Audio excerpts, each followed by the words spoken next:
क्योंकि रिजल्ट जो मोदी सरकार चाहती थी वो था कि राहुल गांधी जी सदन में ना रहे, उनकी सदस्यता रद्द करी जाए, और सारा स्वांग रचा गया कि कैसे उस निष्कर्ष पर पहुंचा जा सके। और कुछ भी और कहने से पहले मैं 2-3 तथ्य आपको और बताना चाहती हूं।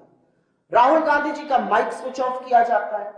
वो 7 तारीख का जो उद्बोधन करते हैं, जो भाषण देते हैं, उसके 18 अंक एक्सपंज किए जाते हैं। और वो सारे अंक है, मैंने क्योंकि वो खुद से देखा और पढ़ा है, वो सारे अंक है जहां पर मोदी और अडानी का साथ में नाम आ रहा है। कोई फैक्चुअल इंफॉर्मेशन एक्सपंज नहीं करी गई है, शब्द एक्सपंज किए गए। जहां जहां मोदी और अडानी का नाम साथ आ रहा है वो 18 अंक एक्सपंज कर दिए जाते हैं।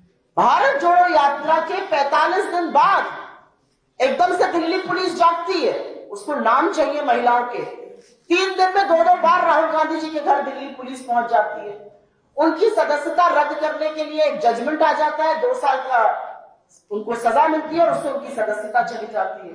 तो ये जो सारा प्रकरण है, ये जो स्वांग रचा गया, ये दिन दहाड़े लोकतंत्र की हत्या, लोकतंत्र का चीरहरण और विपक्ष की सबसे मजबूत आवाज को, जो आपकी आंख में आंख डालकर मोदी और अडानी के संबंध पूछता है, उसको चुप कराने का प्रयास है। लेकिन वो डरपोक कायर तानाशाह ये भूल गया कि जितना आप सच को दबाइएगा उतनी ताकत से सच को भरता है।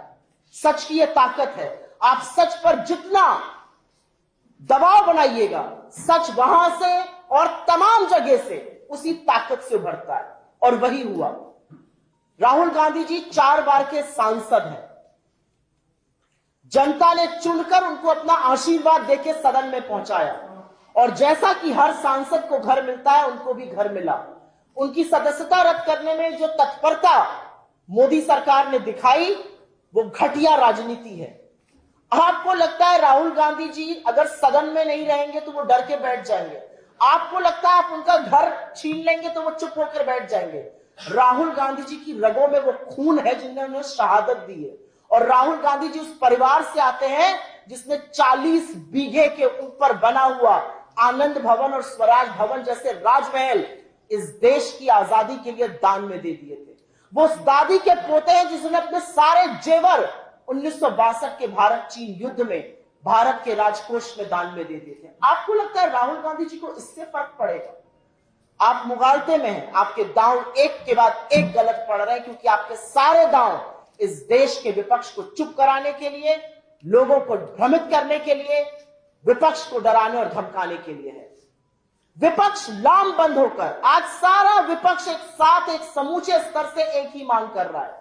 अडानी के ऊपर आक्षेप बहुत सारे हैं, अडानी के ऊपर आक्षेप बहुत गंभीर हैं, आरोप बहुत गंभीर हैं, उनकी जांच कराइए, जेपीसी गठित करिए।